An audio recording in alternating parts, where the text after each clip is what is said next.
শ্বশুর বাড়ি থেকে যে গয়নাগাটি পাঠাইছিল সব বাক্স খালি, একটা গয়নাও নাই, সব গয়না চুরি হয়ে গেছে। আমি বুঝতে পারছি এই ঘটনা কে ঘটাইতে পারে। বাড়িতে দুধ কলা দিয়া সাপ পোষা হইতেছে। এই পরিবারের মান সম্মান নষ্ট করার জন্য, আমাদেরকে বিপদে ফেলার জন্য তো একজনই যথেষ্ট। আপনি কার কথা বলতেছেন? তোমার ছেলে রসুলের কথা। ও ছাড়া তো এই বাড়িতে আর বাইরের কোনো লোক নাই। কি বলতেছেন? আমি কেন আমার বোনের গহনা চুরি করতে যাবো? আমি তো ছাদে সবকিছু গোছাইতেছিলাম, আপনি আয়সারে জিজ্ঞেস করেন। আচ্ছা বলো আব্বারে। আব্বা আমি কোনো কিছু চুরি করিনি।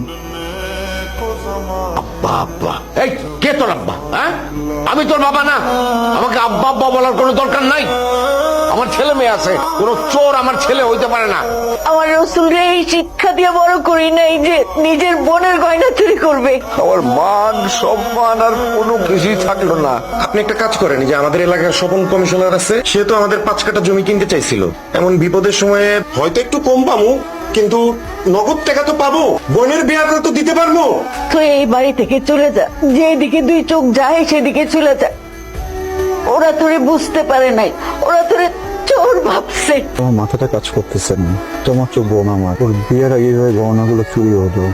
এটার জন্য যদি বিয়ে আটকে যায়, আব্বা কিভাবে কি করবেন? রসুল শান্ত হোক। ফুপার মাথা একটু গরম ছিল আজকে, কি বলছে না বলছে ফুপা বুঝে বলে নাই। মুনমুনের বিয়েটা হোক, দেখবে সবকিছু ঠিক হয়ে গেছে।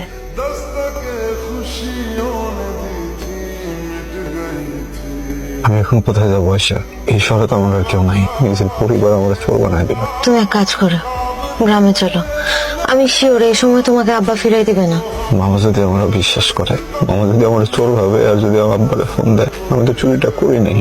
আব্বাই তোমাকে বিশ্বাস করবে, আব্বার কাছে তুমি নিরাপদ।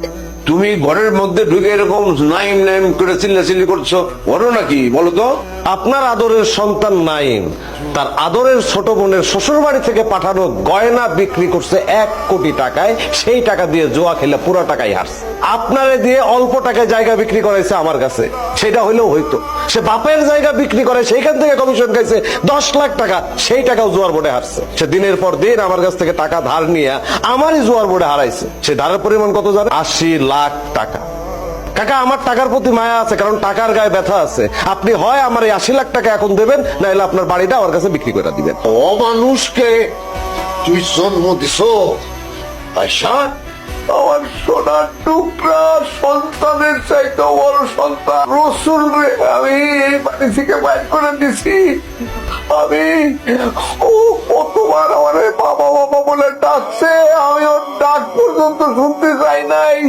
এই অমানুষের জন্য আমি আমার সোনার টুকরা, আমার হীরা রে বাড়ি থেকে